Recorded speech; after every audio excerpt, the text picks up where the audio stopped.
अस्सलाम वालेकुम रहमतुल्लाहि व बरकातुहू। मिलत टाइम्स में खुशामदीद। दिल्ली में जुमा के दिन कत्ल का एक संगीन मामला सामने आया।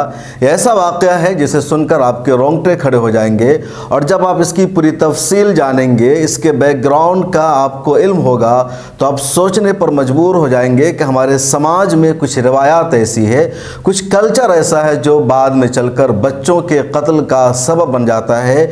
और इस मामले में भी ऐसा ही हुआ है और कोई और नहीं इनके कत्ल के लिए ज़िम्मेदार बल्कि ख़ुद इनके वालिदैन कहे और समझे जा सकते हैं। पहले आप ख़बर जान लीजिए, फिर आगे हम पूरी तफसील आपको बताएंगे। ख़बर यह है और आपको ये बात मालूम हो चुकी होगी, नरगिस नाम की 22 साल की एक लड़की थी जिसको उसके अपने खालाजाद भाई जिसका नाम इरफान है उसने कत्ल कर दिया और बड़ी बेदर्दी से कत्ल किया। जो रिपोर्ट आई है मीडिया में वो ये है कि नरगिस नाम की लड़की थी, मालवीय नगर में वो रहती थी, 22 साल उसकी एज है और दिल्ली यूनिवर्सिटी के अरबिंदो कॉलेज में पढ़ती थी और मालवीय नगर में एक कोचिंग सेंटर में भी वो जाती थी। दूसरी तरफ उसका अपना खालाजाद भाई था जिसका नाम इरफान है और बचपन में दोनों का रिश्ता तय हो गया था। लेकिन इरफान की जब कोई नौकरी नहीं लगी, उसने अच्छी तरह पढ़ाई लिखाई नहीं की, तो फिर नरगिस के घर वालों ने इरफान के साथ शादी करने से इनकार कर दिया, उससे ताल्लुक़ ख़त्म कर लिया।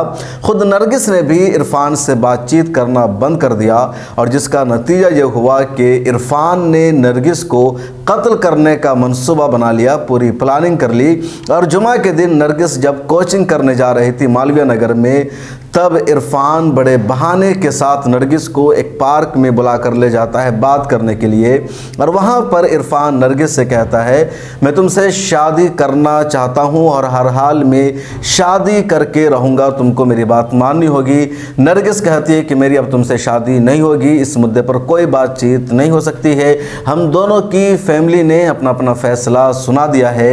ये सुनते ही इरफान अपने बैग से एक लोहे का रड निकालता है और उस रड से वो नरगिस की पिटाई शुरू कर देता है।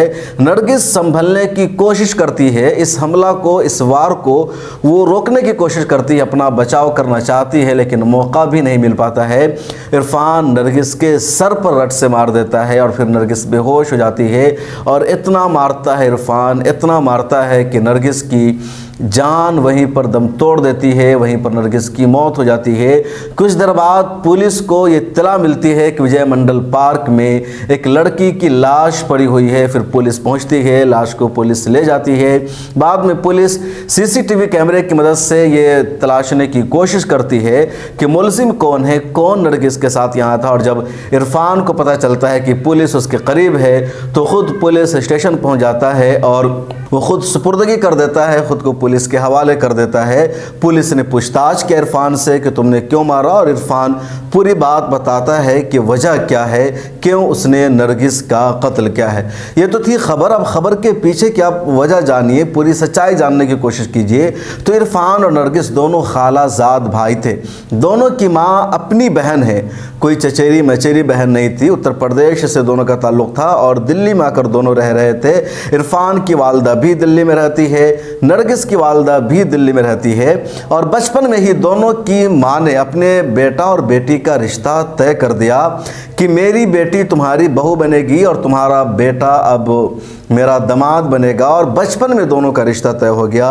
दोनों इसी सोच के साथ पले बढ़े, जवान हुए और जब जवानी की दहलीज पर दोनों पहुंच गए थे तो नरगिस तालीम में आगे जा रही थी, दिल्ली यूनिवर्सिटी में ग्रेजुएशन कर रही थी। दूसरी तरफ वो कोचिंग सेंटर से भी कोई कोर्स कर रही थी और इरफान ने मामूली पढ़ाई लिखाई की, मुकम्मल उसकी पढ़ाई नहीं हो सकी, उसको कोई अच्छी सी मुलाजमत नहीं मिल सकी, तो मजबूरी में घर चलाने के लिए उसने स्विगी में डिलीवरी बॉय का काम करना शुरू कर दिया।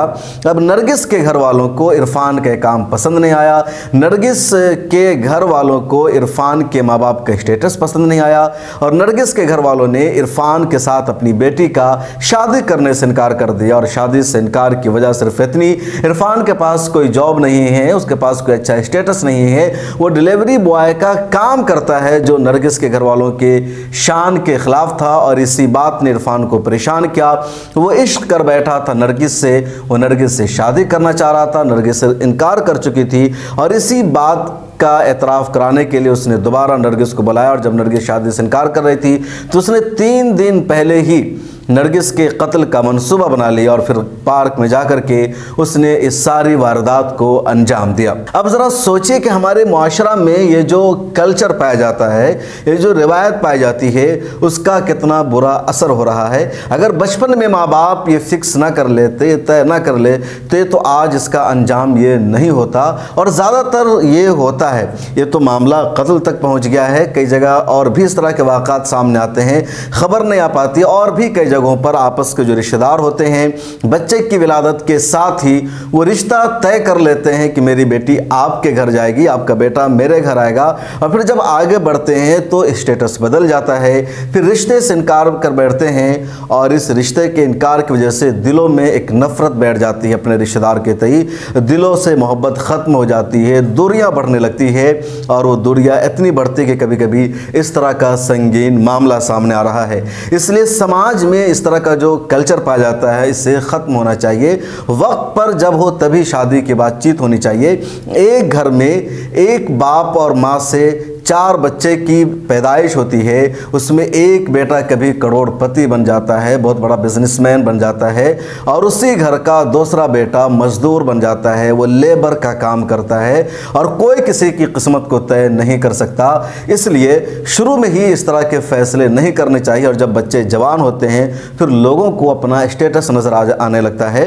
दुनिया की हज़ारों मिसालें मौजूद है कि एक ही घर में एक भाई करोड़पति है, दूसरा भाई मजदूरी करता है और उसके बाद वो दोनों भाई आपस में रिश्तेदार बनना पसंद नहीं करते हैं, बल्कि कई मरतबा साथ बैठने पर अपनी तौहीन महसूस करते हैं। नाम तक नहीं लेते हैं कि मेरा भाई है, बल्कि अपने भाइयों से भी मना कर देते हैं कि तुम कौन होते हो दुनिया को ये बताने वाले कि फ़लाँ करोड़पति साहब या फ़लाँ कलेक्टर साहब, डीएम साहब मेरे भाई हैं। और अलग अलग स्टेटस बदल जाता है। इसलिए वक्त आने पर सारी चीज़ों को तय करना चाहिए और इसी वजह से मामला सामने आया है जो बेहद शर्मनाक है।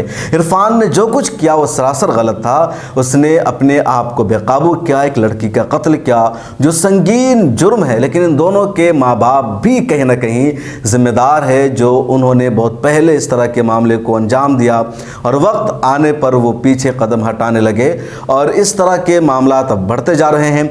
उसी 24 घंटे के दौरान दिल्ली में एक और संगीन कत्ल का मामला सामने आया था। 43 साल की एक औरत थी जिसका नाम था रेनू और 23 साल का एक लड़का था जिसका नाम है आशीष। और इस 23 साल का लड़का रेनू से इश्क कर रहा था, प्यार कर रहा था। रेनू शादीशुदा खातून थी, उसका शौहर एक बिल्डर है। दोनों 2-3 साल तक प्यार मोहब्बत में रहे। उसके बाद आशीष को गुस्सा आया, उसने पिस्तौल निकाली और रेनू के घर के सामने जा कर के फायरिंग की और वहीं पर उसका कत्ल कर दिया और बाद में इसने खुद भी सुसाइड कर लिया, खुद को मार लिया। तो एक और संगीन मामला है कि इनके पास हथियार कहाँ से आया, पुलिस क्यों नाकाम रहती है। और इरफान और नरगिस का जो मामला है वो सबसे ज़्यादा दिल दहला देने वाला है। ऐसे वाक़ात पर रोक लगनी चाहिए। अपने बच्चों को समझाइए, उनको डिप्रेशन का शिकार मत होने दीजिए, अपनी हैसियत के मुताबिक शादी कीजिए, बच्चों को पढ़ाइए लिखाइए, उनके अंदर सब्र की आदत डालिए, उनके मिजाज में तहम्मुल पैदा करिए ताकि बच्चे इस तरह के गलत कदम ना उठाए। अगर आप अच्छी तरबियत नहीं करेंगे तो बच्चे इसी तरह के कदम उठाते रहेंगे और पछताना आपको पड़ेगा, आपकी फैमिली को पड़ेगा। इस वीडियो में इतना ही। आपका क्या ख्याल है कमेंट सेक्शन में ज़रूर लिखेगा। फिर मुलाकात होगी। मिलत टाइम्स को सोशल मीडिया के सभी प्लेटफॉर्म पर सपोर्ट कीजिए। मिलत टाइम्स को आपकी ज़रूरत है, हमारी आप माली मदद करें।